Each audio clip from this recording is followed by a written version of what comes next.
Once in the autumn I happened to be in a very unpleasant and inconvenient position.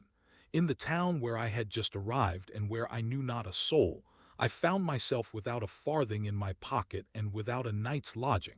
Having sold during the first few days every part of my costume without which it was still possible to go about, I passed from the town into the quarter called Ust, where were the steamship wharves, a quarter which during the navigation season fermented with boisterous, laborious life, but now was silent and deserted, for we were in the last days of October. Dragging my feet along the moist sand, and obstinately scrutinizing it with the desire to discover in it any sort of fragment of food, I wandered alone among the deserted buildings and warehouses, and thought how good it would be to get a full meal. In our present state of culture, hunger of the mind is more quickly satisfied than hunger of the body. You wander about the streets, you are surrounded by buildings not bad-looking from the outside, and you may safely say it, not so badly furnished inside, and the sight of them may excite within you stimulating ideas about architecture, hygiene, and many other wise and high-flying subjects. You may meet warmly and neatly dressed folks, all very polite, and turning away from you tactfully, not wishing offensively to notice the lamentable fact of your existence. Well, the mind of a hungry man is always better nourished and healthier than the mind of the well-fed man, and there you have a situation from which you may draw a very ingenious conclusion in favor of the ill-fed. The evening was approaching, the rain was falling, and the wind blew violently from the north. It whistled in the empty booths and shops, blew into the plastered window-panes of the taverns, and whipped into foam the wavelets of the river which splashed noisily on the sandy shore, casting high their white crests, racing one after another into the dim distance, and leaping impetuously over one another's shoulders. It seemed as if the river felt the proximity of winter, and was running at random away from the fetters of ice which the north wind might well have flung upon her that very night. The sky was heavy and dark. Down from it swept incessantly scarcely visible drops of rain, and the melancholy elegy in nature all around me was emphasized by a couple of battered and misshapen willow trees and a boat, bottom upward, that was fastened to their roots. The overturned canoe with its battered keel and the miserable old trees rifled by the cold wind. Everything around me was bankrupt, barren, and dead, and the sky flowed with undryable tears. Everything around was waste and gloomy. It seemed as if everything were dead, leaving me alone among the living, and for me also a cold death waited. I was then 18 years old, a good time. I walked and walked along the cold wet sand, making my chattering teeth warble in honor of cold and hunger, when suddenly, as I was carefully searching for something to eat behind one of the empty crates, I perceived behind it, crouching on the ground, a figure in woman's clothes dank with the rain and clinging fast to her stooping shoulders. Standing over her, I watched to see what she was doing. It appeared that she was digging a trench in the sand with her hands, digging away under one of the crates. "Why are you doing that?" I asked, crouching down on my heels quite close to her. She gave a little scream and was quickly on her legs again. Now that she stood there staring at me, with her wide-open gray eyes full of terror, I perceived that it was a girl of my own age, with a very pleasant face embellished unfortunately by 3 large blue marks. This spoilt her, although these blue marks had been distributed with a remarkable sense of proportion, one at a time, and all were of equal size, 2 under the eyes, and 1 a little bigger on the forehead just over the bridge of the nose. This symmetry was evidently the work of an artist well inured to the business of spoiling the human physiognomy. The girl looked at me, and the terror in her eyes gradually died out. She shook the sand from her hands, adjusted her cotton headgear, cowered down, and said, "I suppose you too want something to eat. Dig away then. My hands are tired. Over there." She nodded her head in the direction of a booth. "There is bread for certain. And sausages too. That booth is still carrying on business." I began to dig. She, after waiting a little and looking at me, sat down beside me and began to help me. We worked in silence. I cannot say now whether I thought at that moment of the criminal code, of morality, of proprietorship, and all the other things about which, in the opinion of many experienced persons, One ought to think every moment of one's life. Wishing to keep as close to the truth as possible, I must confess that apparently I was so deeply engaged in digging under the crate that I completely forgot about everything else except this one thing. What could be inside that crate? The evening drew on. The gray, moldy, cold fog grew thicker and thicker around us.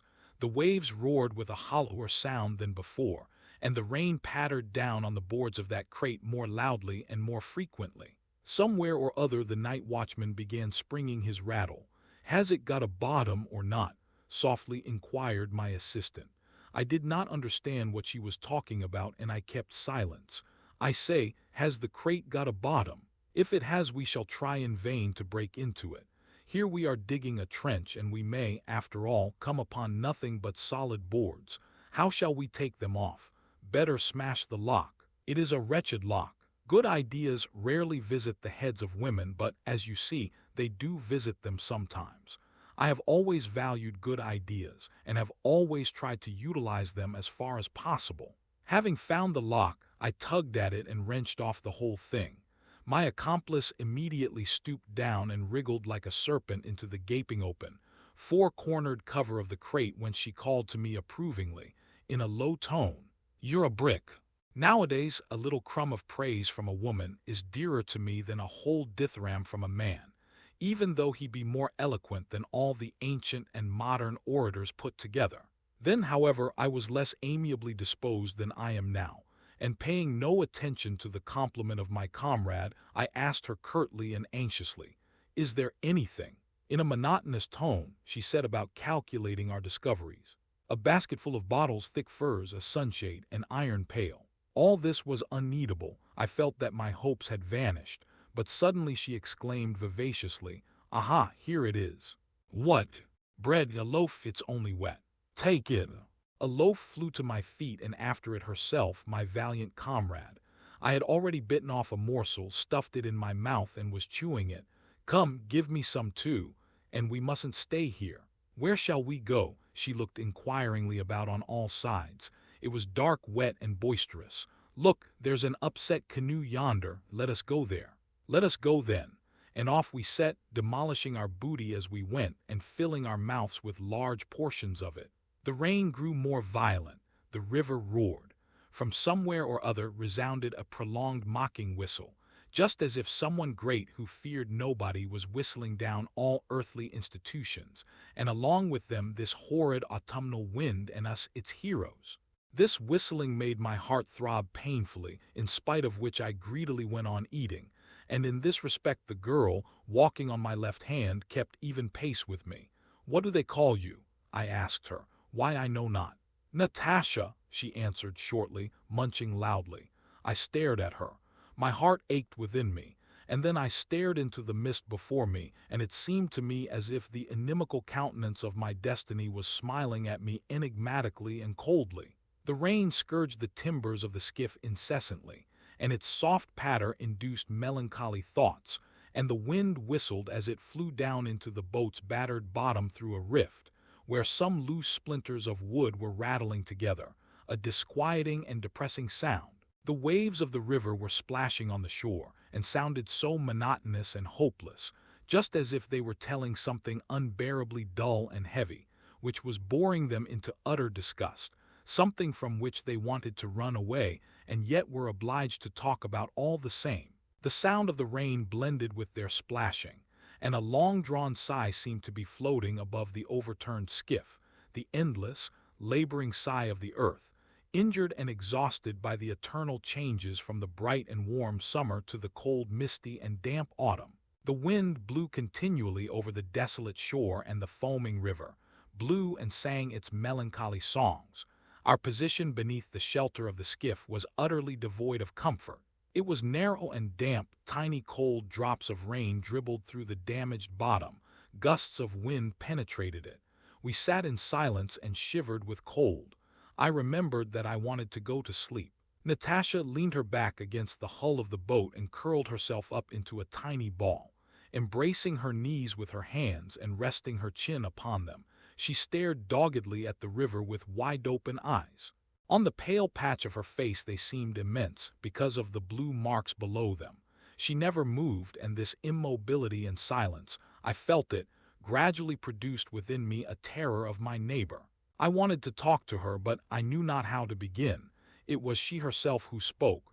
"What a cursed thing life is," she exclaimed plainly, abstractedly, and in a tone of deep conviction. But this was no complaint. In these words there was too much of indifference for a complaint. This simple soul thought according to her understanding, thought, and proceeded to form a certain conclusion which she expressed aloud, and which I could not confute for fear of contradicting myself. Therefore I was silent, and she, as if she had not noticed me, continued to sit there immovable. "Even if we croaked, what then?" Natasha began again, this time quietly and reflectively, and still there was not one note of complaint in her words. It was plain that this person, in the course of her reflections on life, was regarding her own case, and had arrived at the conviction that in order to preserve herself from the mockeries of life, she was not in a position to do anything else but simply croak, to use her own expression. The clearness of this line of thought was inexpressibly sad and painful to me, and I felt that if I kept silence any longer I was really bound to weep. And it would have been shameful to have done this before a woman, especially as she was not weeping herself. I resolved to speak to her.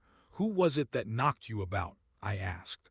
For the moment I could not think of anything more sensible or more delicate. "Pashka did it all," she answered in a dull and level tone. "And who is he?" "My lover. He was a baker." "Did he beat you often?" "Whenever he was drunk he beat me, often." And suddenly, turning towards me, she began to talk about herself, Pashka, and their mutual relations. "He was a baker with red mustaches and played very well on the banjo. He came to see her and greatly pleased her, for he was a merry chap and wore nice clean clothes. He had a vest which cost 15 rubles and boots with dress tops. For these reasons she had fallen in love with him, and he became her creditor. And when he became her creditor, he made it his business to take away from her the money which her other friends gave to her for bonbons, and getting drunk on this money, he would fall to beating her. But that would have been nothing if he hadn't also begun to run after other girls before her very eyes. Now, wasn't that an insult? I am not worse than the others. Of course that meant that he was laughing at me, the blackguard. The day before yesterday I asked leave of my mistress to go out for a bit, went to him, and there I found Dimka sitting beside him drunk, and he too was half seas over. I said, "You scoundrel, you," and he gave me a thorough hiding. He kicked me and dragged me by the hair, but that was nothing to what came after. He spoiled everything I had on, left me just as I am now. How could I appear before my mistress? He spoiled everything. My dress and my jacket too, it was quite a new one. I gave a 5 for it, and tore my kerchief from my head. Oh Lord, what will become of me now?" she suddenly whined in a lamentable, overstrained voice. The wind howled and became ever colder and more boisterous. Again my teeth began to dance up and down, and she, huddled up to avoid the cold, pressed as closely to me as she could, so that I could see the gleam of her eyes through the darkness. "What wretches all you men are! I'd burn you all in an oven. I'd cut you in pieces. If any one of you was dying I'd spit in his mouth and not pity him a bit. Mean skunks! You wheedle and wheedle, you wag your tails like cringing dogs, and we fools give ourselves up to you, and it's all up with us. Immediately you trample us underfoot. Miserable loafers!" She cursed us up and down, but there was no vigor, no malice, no hatred of these miserable loafers in her cursing that I could hear. The tone of her language by no means corresponded with its subject matter, for it was calm enough, and the gamut of her voice was terribly poor. Yet all this made a stronger impression on me than the most eloquent and convincing pessimistic books and speeches, of which I had read a good many and which I still read to this day. And this, you see, was because the agony of a dying person is much more natural and violent than the most minute and picturesque descriptions of death. I felt really wretched, more from cold than from the words of my neighbor. I groaned softly and ground my teeth. Almost at the same moment I felt 2 little arms about me. One of them touched my neck and the other lay upon my face, and at the same time an anxious, gentle, friendly voice uttered the question, "What ails you?" I was ready to believe that someone else was asking me this and not Natasha, who had just declared that all men were scoundrels and expressed a wish for their destruction. But she it was, and now she began speaking quickly, hurriedly. "What ails you, eh? Are you cold? Are you frozen? Ah, what a one you are, sitting there so silent like a little owl. Why, you should have told me long ago that you were cold.